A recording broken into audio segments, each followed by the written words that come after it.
Hyperpigmentation is one of the most common skin concerns, yet for many, it is also one of the most frustrating. You treat it, you protect against it, and still it comes back. What if the real drivers of hyperpigmentation aren't just external, but internally influenced by pathways that sunscreen alone can't fully address? In today's episode, we're going beyond surface level solutions to explore what's really happening in the skin and how to approach hyperpigmentation in a more complete and intelligent way. I'm joined by Dr. Asmi Berry, board certified dermatologist and beauty hacker, whose work brings together clinical dermatology with a deeper understanding of internal health and whole body influences on skin. Dr. Berry, welcome to the Know Better Skin podcast. Thank you. I'm so excited to be here, and this is such an important topic of conversation. What brought you here into this world? Where were you born and raised? And what initially led you to pursue medicine?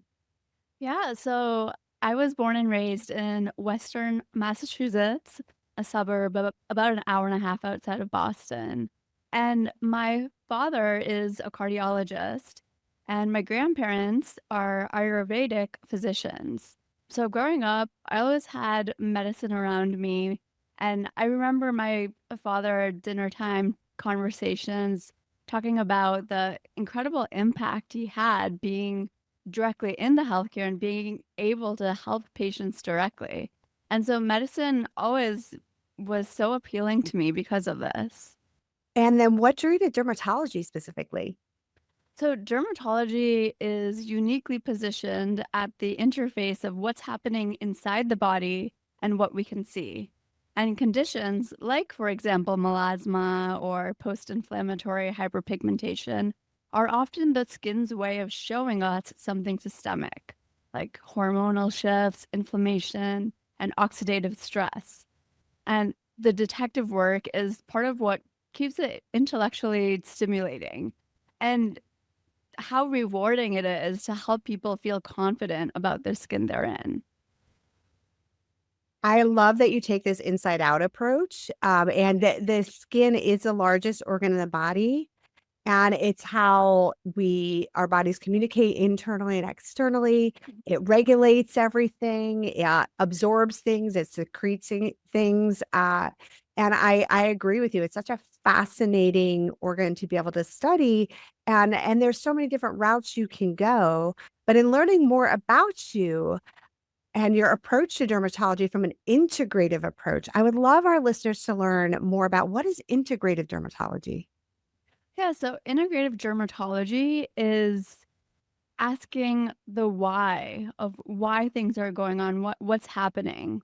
It's not anti-evidence, but it's additive. So conventional medicine is really good at figuring out what's happening with the skin. But integrative takes a step further and focuses on internal triggers, which isn't just a nice to have, but like a clinical necessity. And looking at more the patient, their lifestyle. And what I love so much about it is it gives the patient agency. And it's not just, okay, what can the doctor do for me for my skin, but what can I do to supplement what the doctor says and does? And is part of integrative dermatology similar to functional medicine where you're looking at the root causes, like you're digging a little deeper than just addressing symptoms, but really can get really down to that specific cause. Like you said, I loved you said like investigative work that you get to have to be able to bring your patients to a point where they're relieved from their symptoms or they're loving how they're looking when they look in the mirror. Yeah, for sure. So integrative dermatology, I would say as a broad umbrella term, I did some advanced training in it after residency. And part of that umbrella is functional medicine, but also the evidence-based pieces of traditional Chinese medicine, traditional Ayurvedic medicine, and even Western botanical medicine. That's really comprehensive. And I know our listeners are very intrigued by learning more about what helps them to have better skin. That's what we call it, know better skin, and all of the things that we are influenced by in life. And you talked about nutrition, Ayurvedic medicine, and you explored that. You said your grandparents were practicing Ayurvedic medicine. So that must have influenced you as well as your father. And so, how do you apply your certification in Ayurvedic medicine, the nutritional piece that you have gotten that expertise in culinary school? And Mhm. how does that influence how you diagnose and treat your patients? Yeah, so I also did some advanced training in, as you said, in Ayurvedic medicine and nutrition. And Ayurveda reframes skin as a reflection of systemic balance, looking at the gut, the hormones, the nervous system. So, pursuing that certification, it expanded the questions I would have for my patients. So now I ask everything I was trained to in the Western conventional way, as well as questions about my patient's digestion, their stress, their menstrual cycle patterns, and their diet in ways that I didn't before. And the clinical outcomes have been better from doing that. I feel like you were ahead of your time in this because it's so much more part of the conversation. You talk about, I mentioned earlier, beauty biohacking. And what does that mean? And it used to be very fringe, right? Right. It was looked upon as a little bit out there as an approach. And now I think to your point, the evidence is out there. There are people doing the research and the science, and you are leading, the ability to see how care works when you approach it from that way. And I think it's a great time to be alive, and be able to have doctors like yourself who say, we're going to look at this differently. And then we become better stewards of, I think, of our own health. To your part, you said, we like to give the patients agency. And when we have agency and we are stewards of something that we know is in our control and power, led by someone like you who can tell us where we need to go, I think that's such a beautiful collaborative approach to care. Yeah, definitely. And there's the agency it gives, but it's also very empowering for patients. How do you feel like what transformative things have you seen for patients that they feel more empowered? Just being able to realize the why, and changing their relationship with skin so that they no longer are fighting against it or being reactive, but more proactive and understanding how their stress levels affect their skin, how their sleep is affecting their skin, how their lifestyle, like diet and like alcohol and all those things have a direct influence on their skin. So there's more intentionality when they're treating their skin that goes beyond just the actives and skincare and topicals. That's beautifully said because when you talk about a relationship with our skin, I think most people have a negative relationship with their skin. And that's why they may seek care from you Mhm. because they don't like what's happening with their skin, how it's functioning, how it feels, how it looks. But what a beautiful way to say, let's fall in love with our skin. Let's have a healthy relationship with our skin. And what are those contributing factors that you look at to be able to establish that relationship? Yeah, and because the skin is the way that our body, like what's going on internally, is being expressed to us. So if we're having a high level of inflammation, that's not something you just know, but it can show up on our skin. So it's like our body's way of communicating to us when something is wrong, when there's a hormonal imbalance, or there's too much cortisol. And when you look at it that way, it becomes more of a signal or like a communicate some way to your body's communicating, okay, you need to change something, and this is the first sign. And I think in dermatology, the beautiful blend is there. It is a visual specialty. It's 100% visual. Right. Yeah. And you have to know how to visually diagnose and see everything from specific types of moles to skin cancer to even how, other conditions or concerns manifest. And that's just so exciting. And Your perspective is so unique, and I think it really helps us to set the stage of how we think about what you had just said, conditions like the topic of our conversation Mhm. with conditions like hyperpigmentation. Yeah, for sure. Okay, so let's start with the foundation as we're going to go into this topic. At the basic level, because I think a lot of people hear the word hyperpigmentation, but really help us to understand what it truly is and how it forms or shows up in skin. Yeah, so hyperpigmentation is excess melanin deposition. That's too much pigment in areas of the skin where it shouldn't be concentrated. Melanocytes are the cells that produce melanin, and normally they're in a rested, regulated state.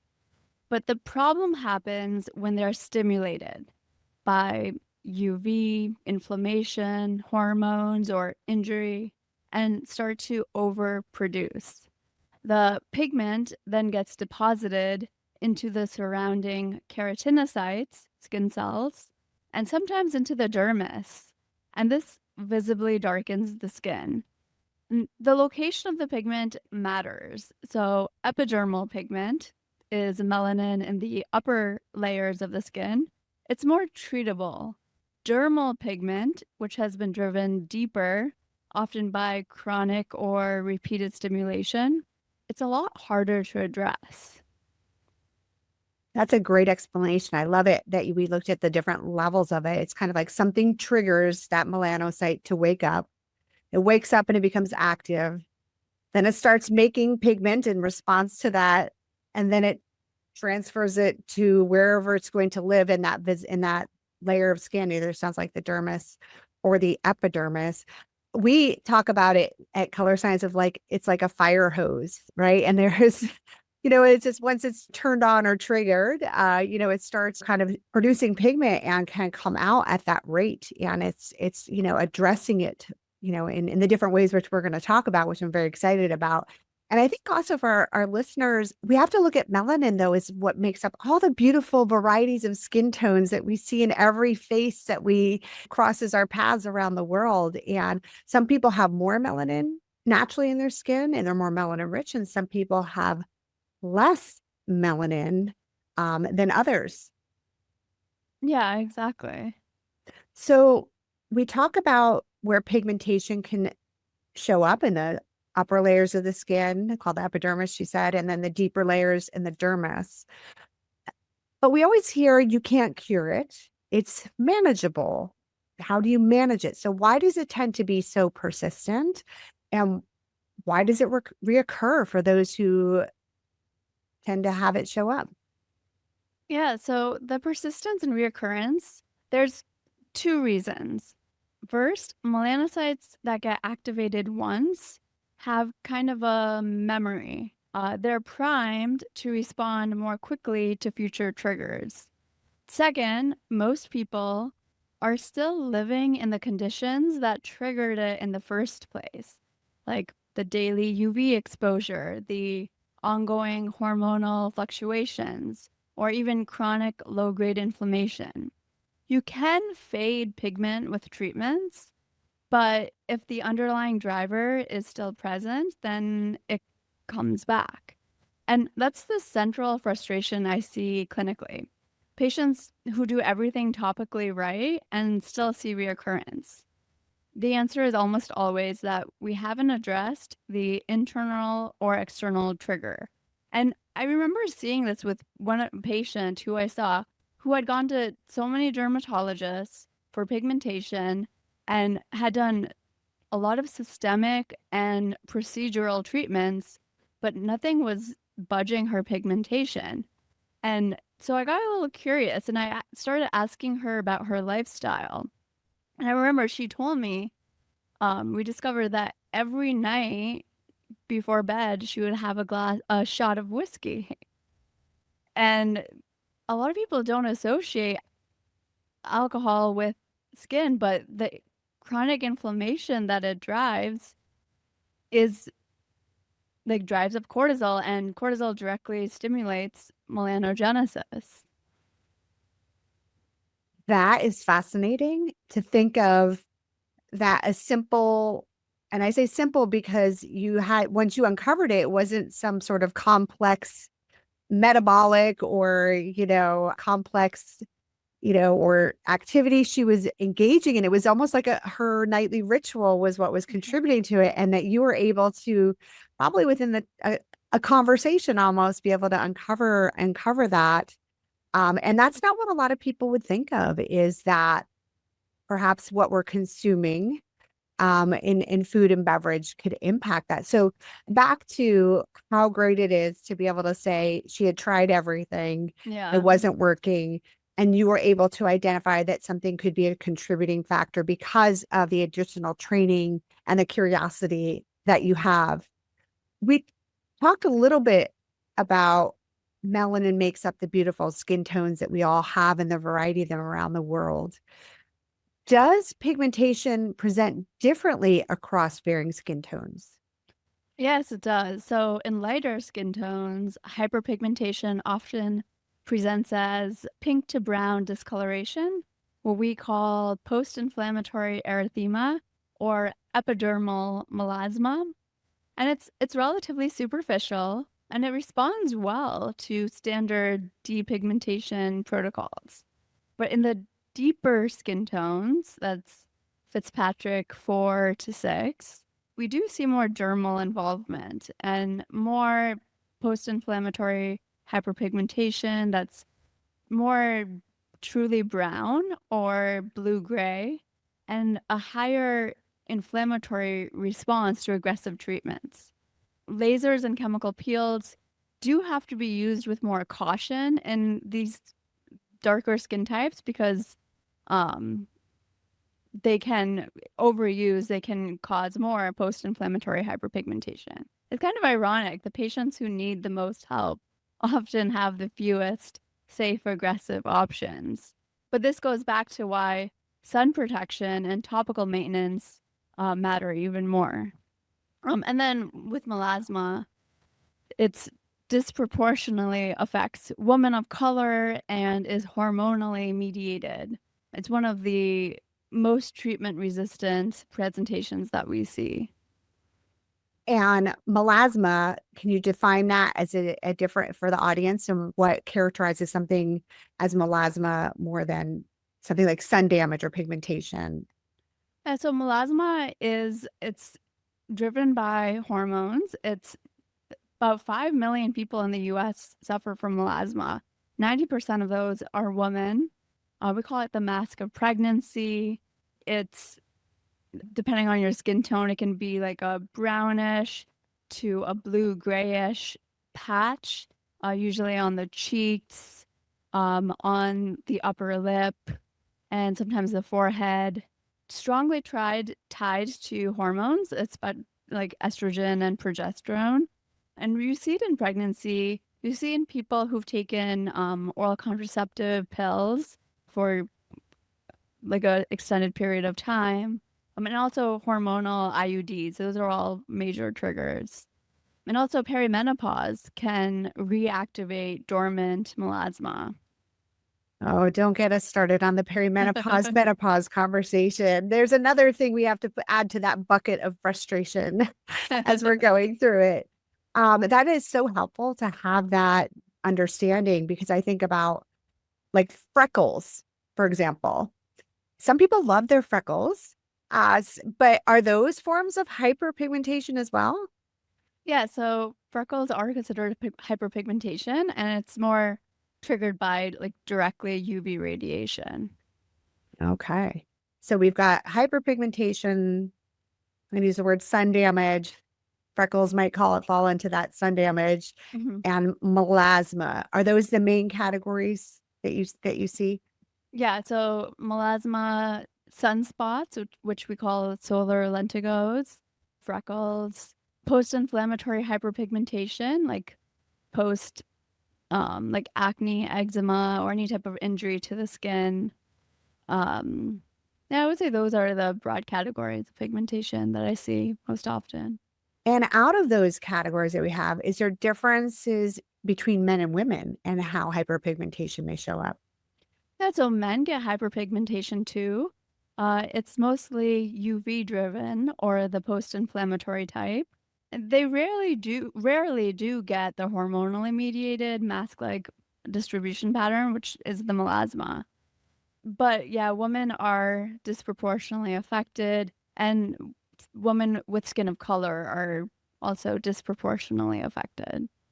And I wonder if women are more concerned about it to seek out care for it as well than our guys are. Yeah, I mean, in my clinic, I definitely do see a lot of both men and women concerned about pigmentation.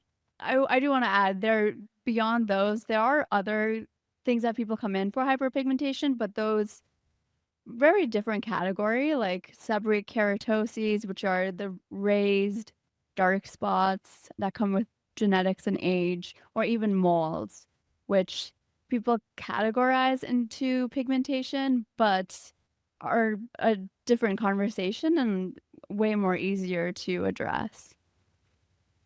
Excellent. That's really very comprehensive. I think helpful. Our listeners love to know, are there things that they might be experiencing or walking through that align with what our guests are speaking about? And sometimes when you like, oh, that's me, that makes sense. I'm not alone. And I'm going to go and find a professional and a dermatologist to help me work through this. I would love us to talk a little bit more about the internal factors. So you mentioned hormones, which Mhm. I believe many of us understand hormones can affect our pigmentation, at least more nowadays, in those conversations by those influences, whether it's just our natural hormone shifts or whether it's hormones that we're taking, for, as you mentioned earlier. But are there other internal factors? I feel like you alluded to them a little earlier when you were talking about that deeper dive, that investigative work. And we named one with that example with your patient and her nightly ritual, but talk to us a little bit more about those internal factors that we might not know much about. Right. So there are several converging pathways that can lead to melanocyte activation and more pigmentation. So, like you said, hormones, estrogen and progesterone directly upregulate melanocyte stimulating hormone receptors, which is why melasma is fundamentally a hormonal condition. And then we also have inflammation. So, any inflammatory state, whether systemic, like gut dysbiosis or chronic stress, or local, like acne, eczema, or repeated friction, can trigger post inflammatory hyperpigmentation. Inflammatory cytokines directly stimulate melanogenesis. Another pathway is oxidative stress. So, free radical load from UV, pollution, processed diet, and poor sleep all increase melanocyte activation. And this is where antioxidants play a genuine therapeutic role. Another pathway is the gut skin axis.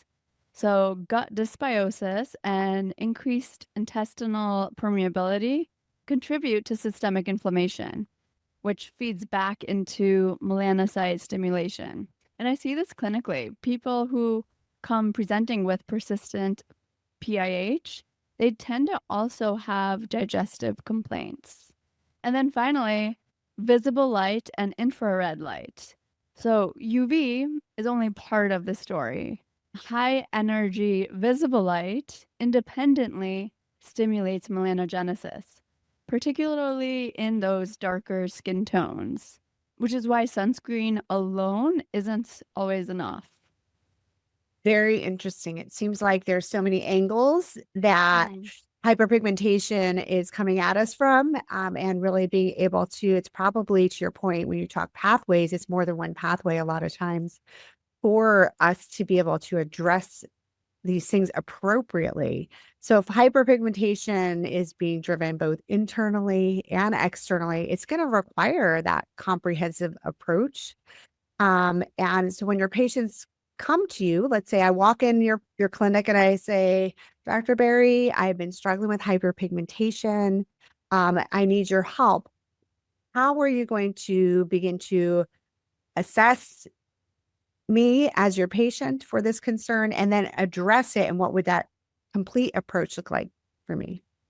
Yeah, so I can divide this into things that the patient can do and things that we can do as dermatologists.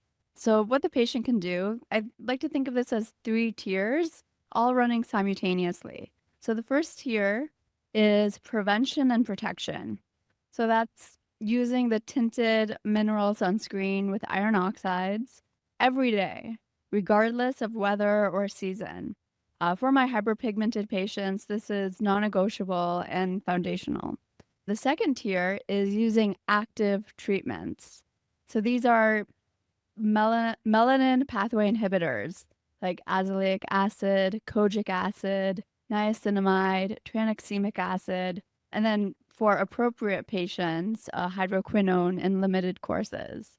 These interrupt melanin production and transfer. And then the third tier, this goes into the integrative piece, is internal and lifestyle. So assessing and addressing hormonal triggers like the birth control pills and reducing systemic inflammation through diet, sleep, and stress management and optimizing antioxidant status. Um, and then the second part is the in-office procedures. So these are like the chemical peels, the lasers, microneedling with topical delivery. These are all adjunctive. And while they accelerate results, they don't replace the daily regimen or the internal work. We always say at Colorescience, 80% of your outcomes are going to be supported by what you're doing when you're not in the clinic. It's 100%. that 80-20 Pareto principle that we always look at. Do you prefer or opt on some patients to get any labs to look at things internally? Like you had mentioned hormones or cortisol is a hormone, but are there things that you like to see in blood work or labs that help to support your treatment recommendations or the path that you want to put patients on? Yeah, so depending on the history and kind of like the more investigative approach, I do sometimes test hormones, and this could be through blood work, or sometimes I do the Dutch hormonal test if relevant, to get a better look at what's going on with their hormones and how their body is metabolizing the hormones. And this can give very interesting insights into things that we can't just assess by looking at the patient.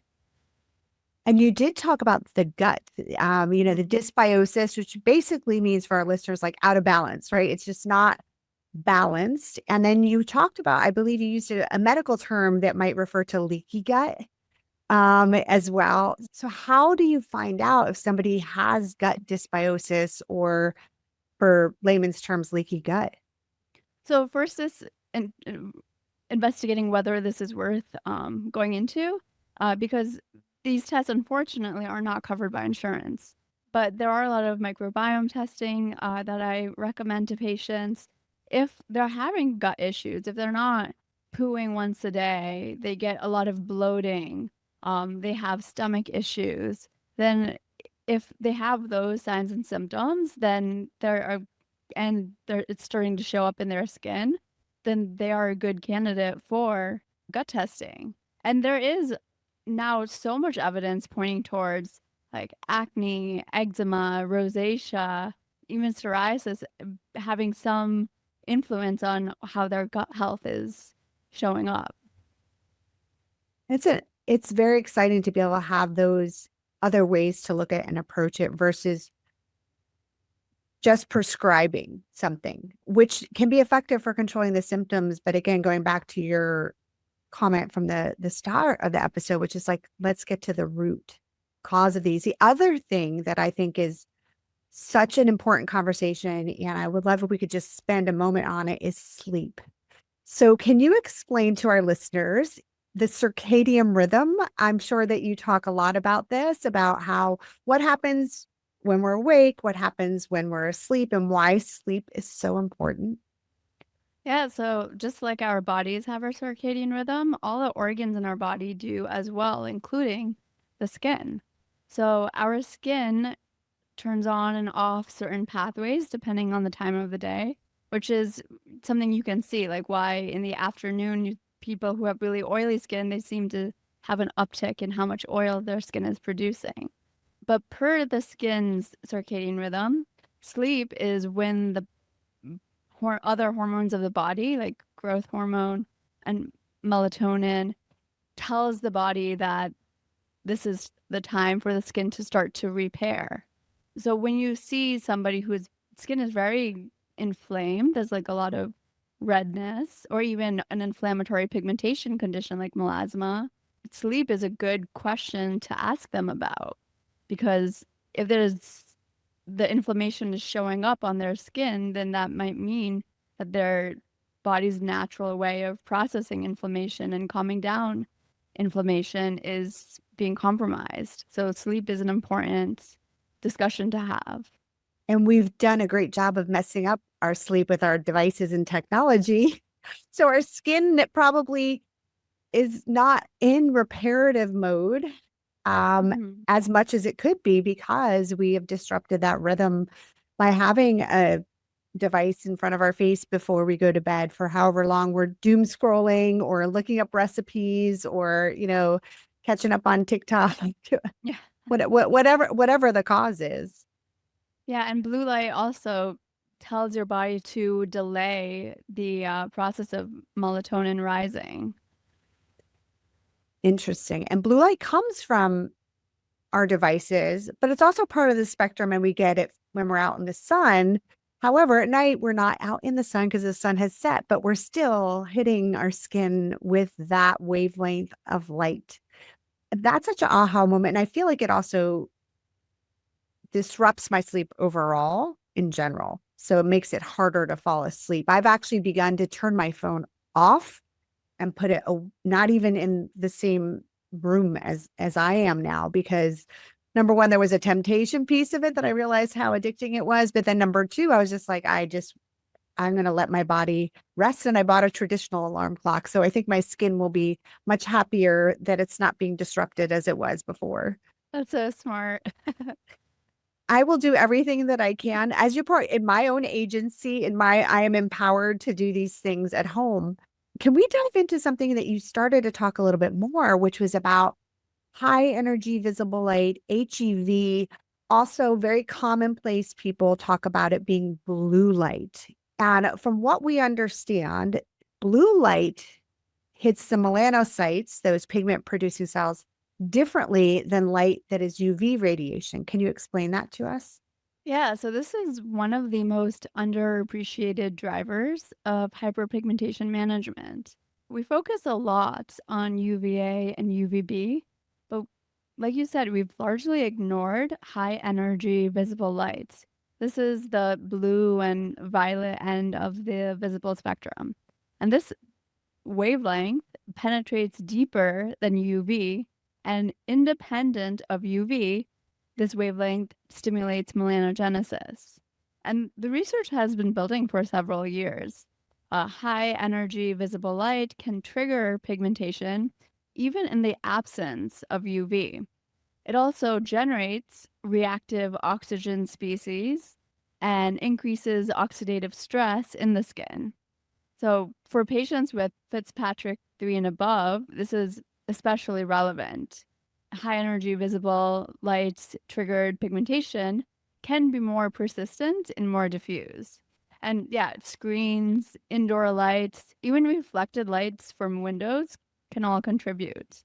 So, this is why I have patients wearing tinted SPF, even indoors, on any hyperpigmentation case. And let's talk about what makes the tint. It's not a dye. What we do know, there are therapeutic pigments that are the ones that have been shown and proven to help shield against that blue light and that wavelength. Can you talk a little bit about iron oxides for us? Yeah, so this is a conversation that I have with patients, and they're like, "Oh, nobody's ever told me that." But yeah, standard chemical and physical sunscreens, they block UV, but not visible light. The key ingredients for visible light protection are iron oxides and pigment-based tints, specifically because they scatter and absorb high energy visible light wavelengths. And this is where the tinted mineral sunscreens with iron oxides earn their clinical importance.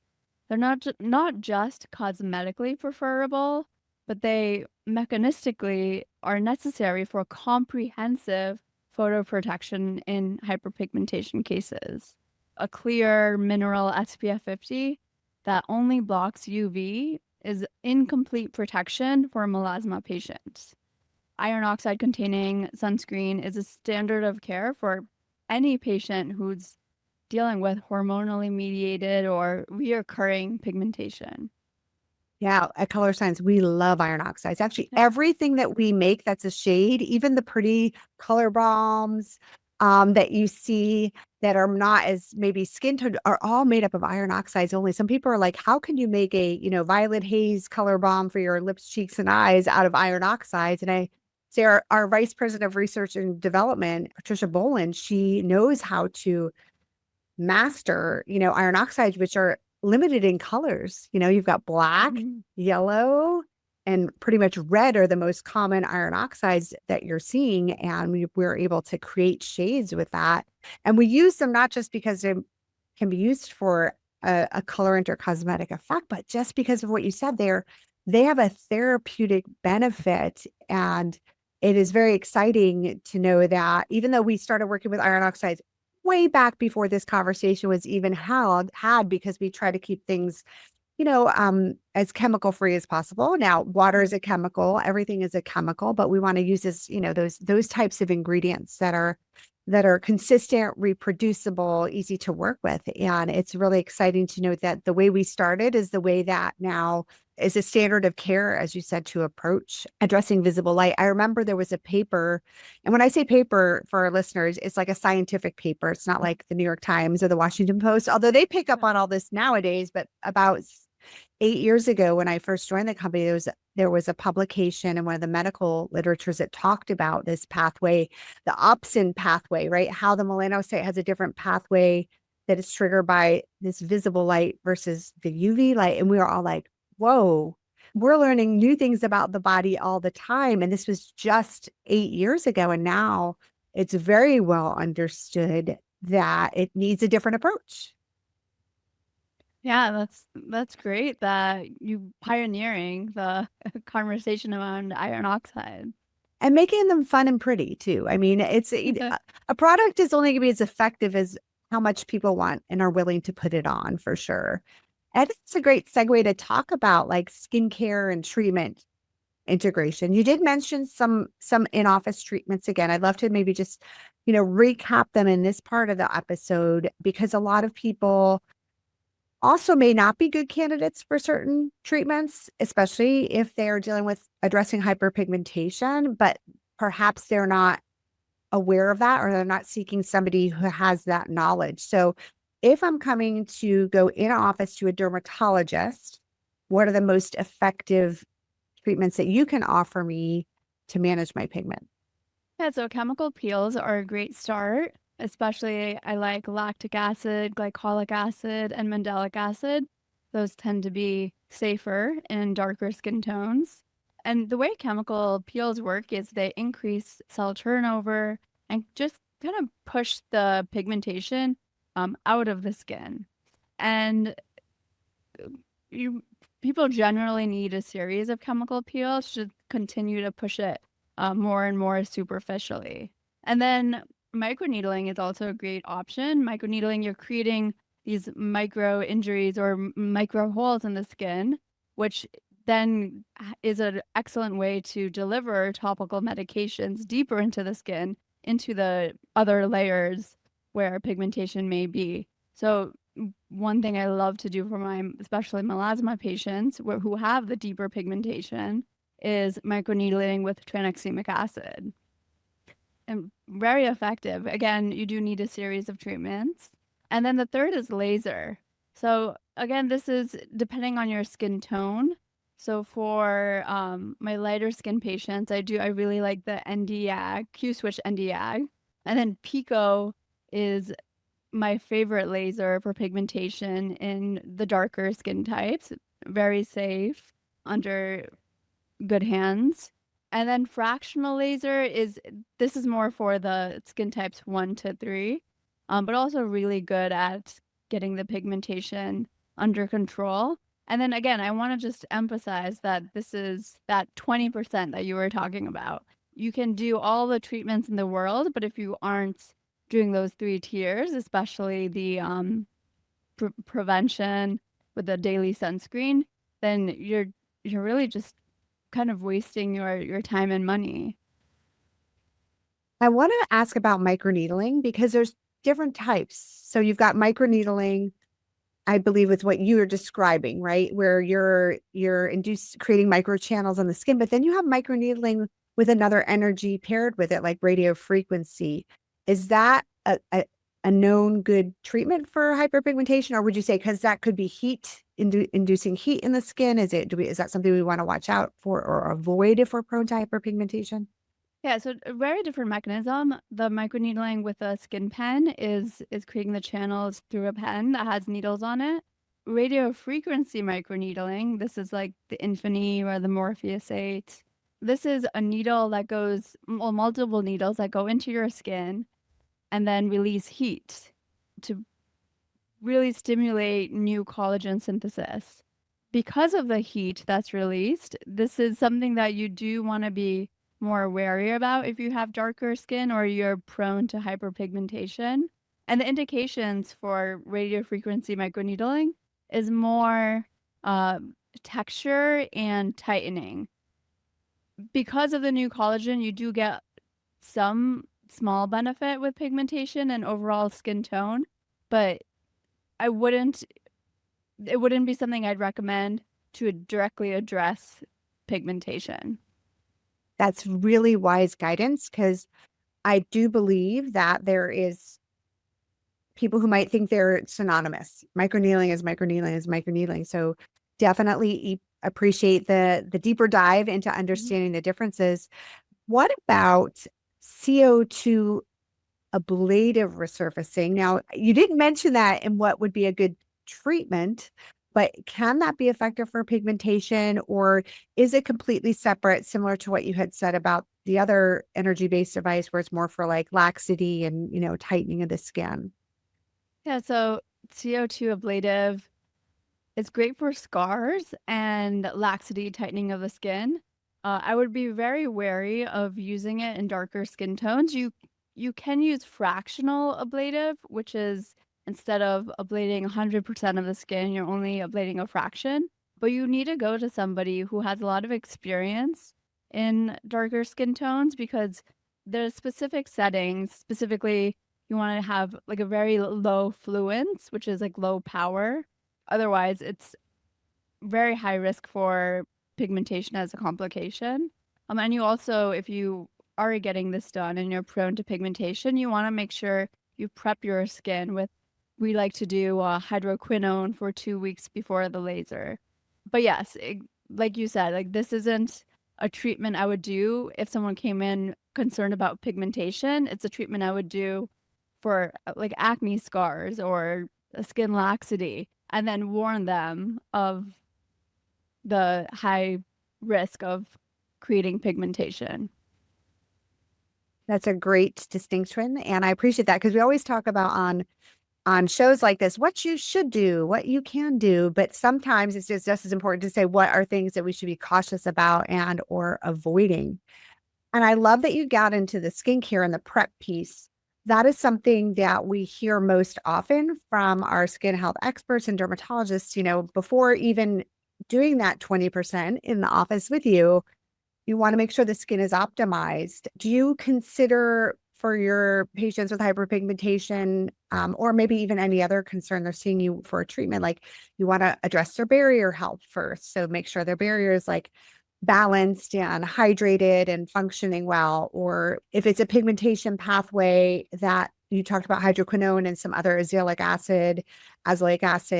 We have our own, obviously, through our Even Up regimen that we love to, have. And we've done some studies pre-pico laser on how that can support those outcomes. But if I was going to come to you and you said my treatment plan was going to be using a treatment available in your clinic, chemical peels or a device, what ingredients would you prioritize in that regimen to support my skin before? And then is it different afterwards, or do you just continue with the same regimen after I've had a treatment? So it's not a one size fits all, but having a barrier that's ready is paramount. It's, I would say, foundational. Like a mistake that I often see with people is overusing retinoids or exfoliating acids on compromised barrier. And this will lead to more inflammation, which triggers more post-inflammatory hyperpigmentation. So before any type of procedure, you have to have a strong skin barrier. Otherwise, the effects of the laser could be negative. But beyond that, if somebody came in and their skin barrier was good and intact, then pre before the procedure, I would consider strongly, same as a CO2, using a hydroquinone for a couple of weeks. And this just helps halt the process of melanogenesis and protects you, not fully, but does a good job of protecting somewhat from post-inflammatory hyperpigmentation from the chemical peel or the laser. And then after, because those procedures are harsh on the skin, it's talking about the most gentle skincare regimen you can do with consistent SPF for like usually a couple weeks after.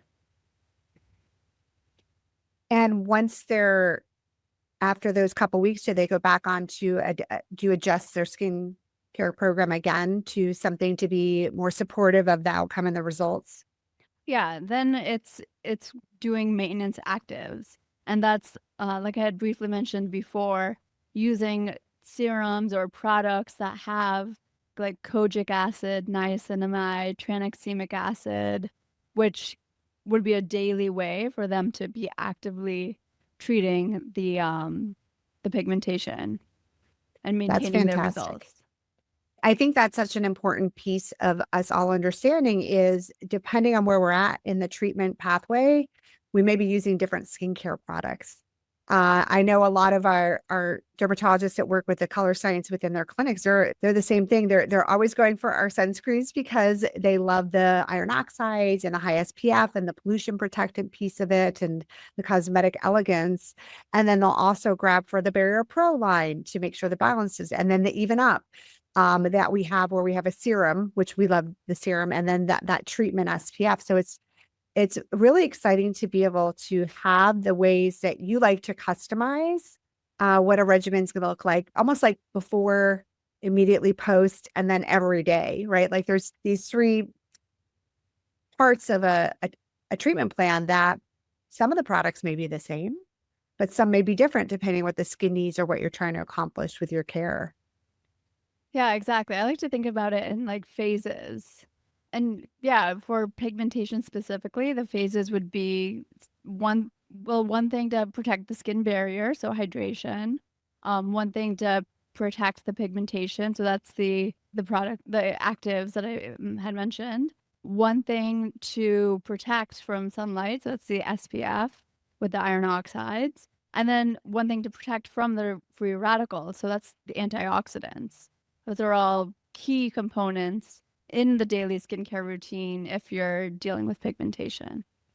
I feel like we need a better word than sunscreen because now the recommendation is you wear it inside. I'm like, it should be like advanced environmental defense or something, because I think there's almost we're doing a disservice to people thinking, oh, I only need it when I'm outside or when I'm seeing the sun or exposed to the sun. And now we have a greater understanding. Blue light is inside with us, pollution is inside with us. And even as I'm looking at my window right now, UVA is at the very least getting through my windows too.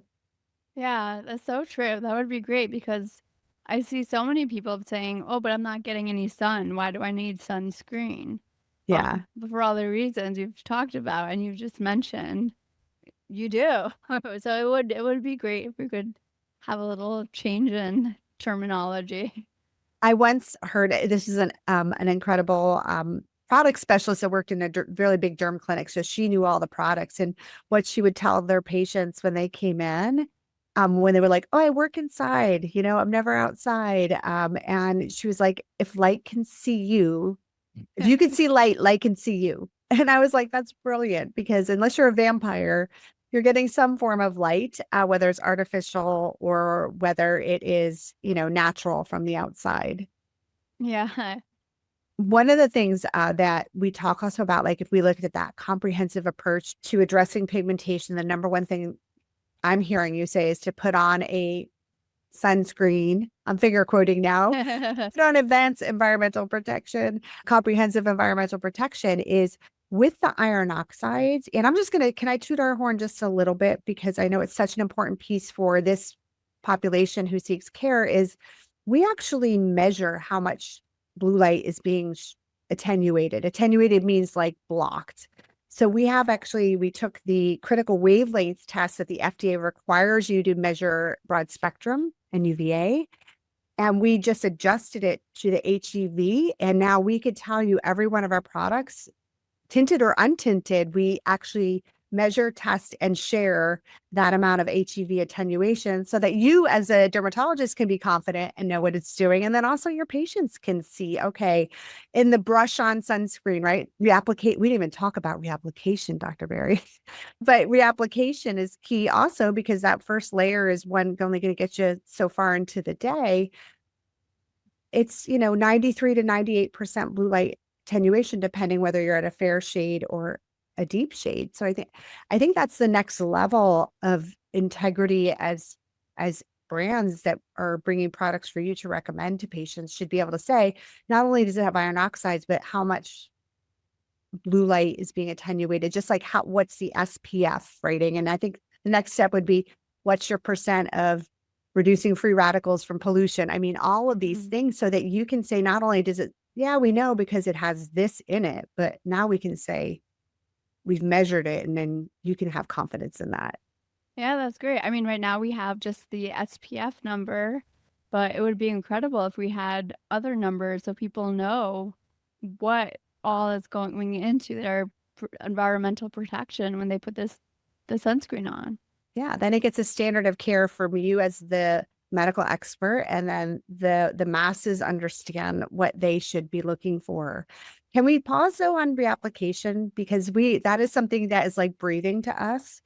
But if you are struggling with pigmentation, what is your recommendation for your patients to reapply their protective products? Yeah, so this is an important conversation I have with every pigmentation patient, because it's not talked about enough, but the sunscreen, when you put it on in the morning, it's not effective for the full day.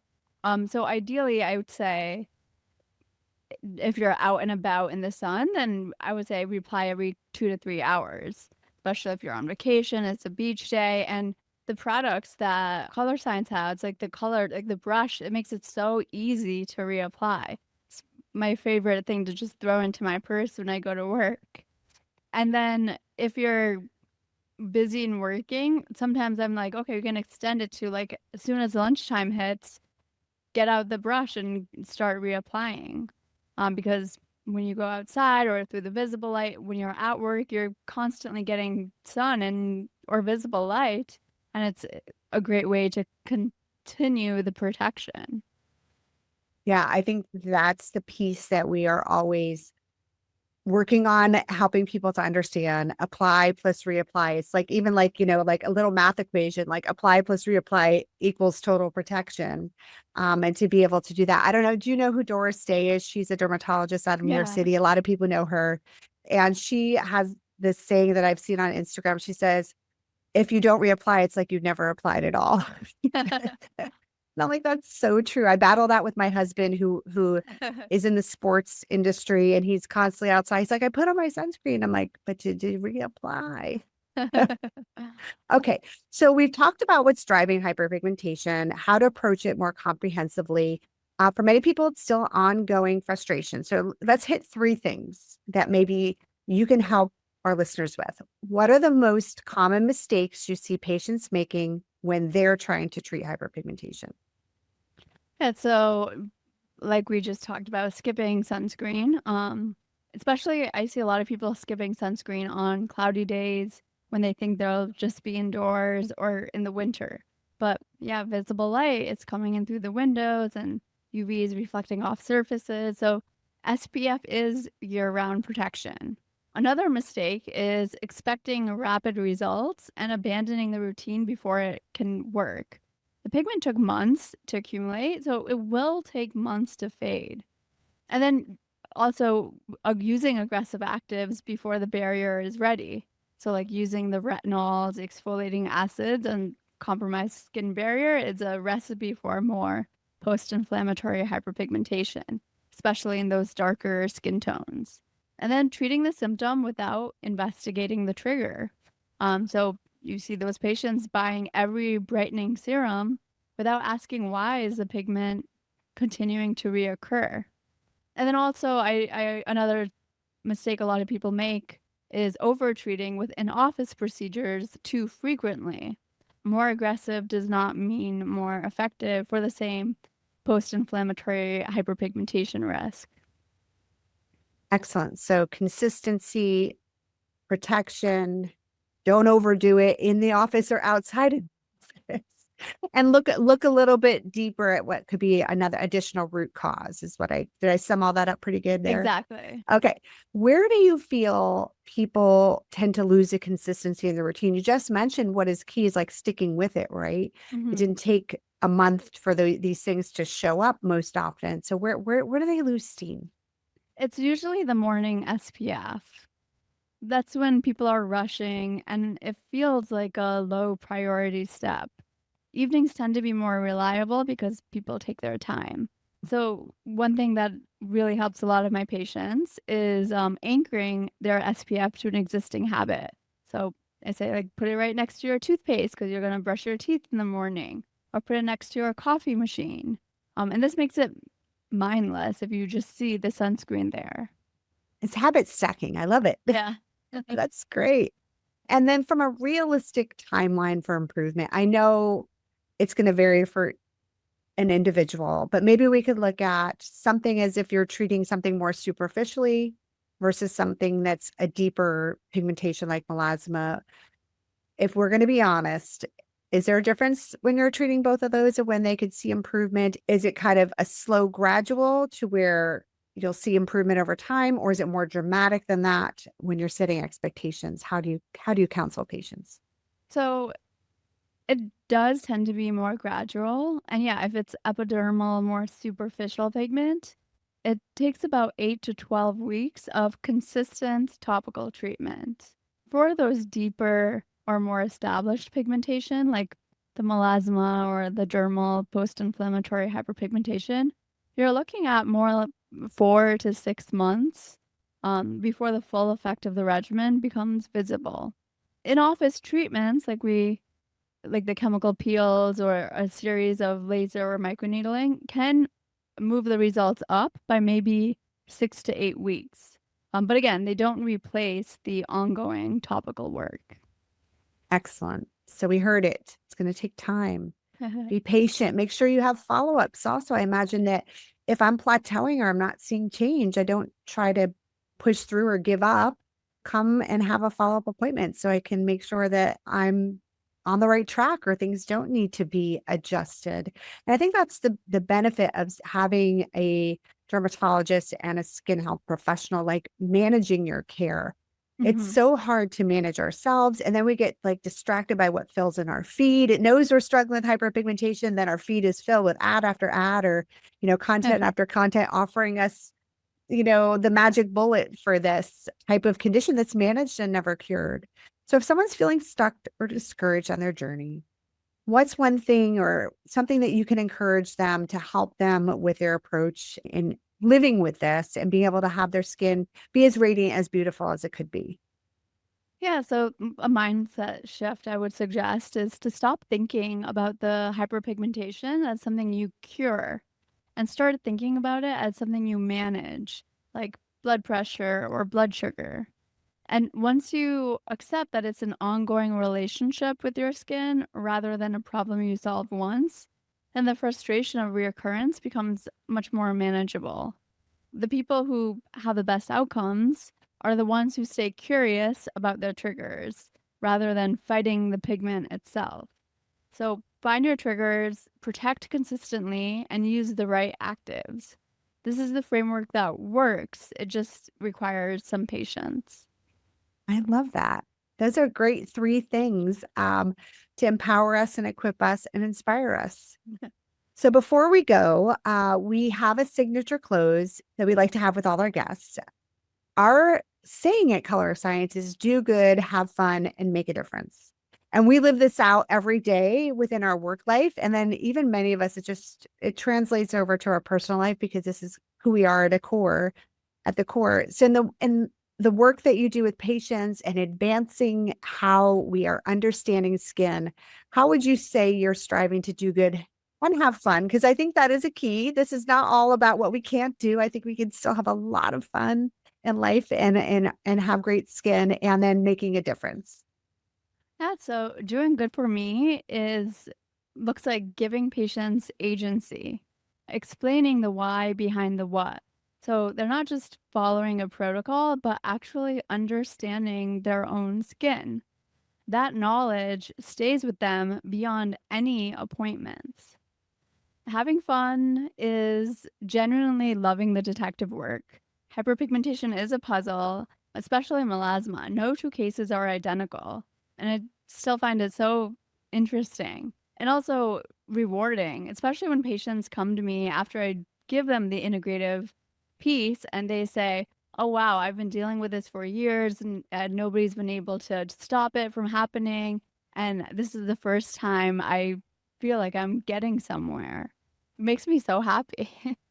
Oh, I love that. I think it's like this beautiful way that it fills your tank, as a doctor and somebody who is curious and looking at different approaches, and then your patients are the happy recipients of that. So thank you for sharing with that with us. Of course. Okay. So I think we've come to an end of this amazing episode. We've learned so much from you about hyperpigmentation, what it is, how it shows up differently for different people, how to think about it in a new and fresh integrative approach, and the balance we have between what's in our power, and what is in your hands, in the clinic is really going to help us walk away and our listeners walk away, I think, with a deeper understanding for how to approach the things they're trying to address when it comes to their pigmentation. So thank you for bringing such a thoughtful, expanded perspective to this conversation. It's exactly the kind of insight that helps people move from frustration to understanding. And I have to tell you this after speaking with you. We always look and do our research, and Instagram is one of the places where we research. And I saw your Chat GPT career character, and you said in your caption, you said, I think Chat nailed it. And I would definitely, after this conversation, say Chat GPT nailed your caricature. And so this is a good segue. So for listeners to connect with you and learn more, where can they find you? Yeah, you can find me on social media on Instagram and TikTok and YouTube. My account name is Dr. Asmi Berry. That's DrAsmiBerry. Excellent. And if somebody was in the California area, wanted to come see you, are they able to, through your Instagram, find a way to make an appointment with you? Yes, I work in Glendale, and the practice is called BH Skin. Excellent. Well, we'll put all of that in the show notes. And again, thank you so much, Dr. Berry, for being with us and our guest on the No Better Skin podcast. Yeah, of course. Thank you for having me.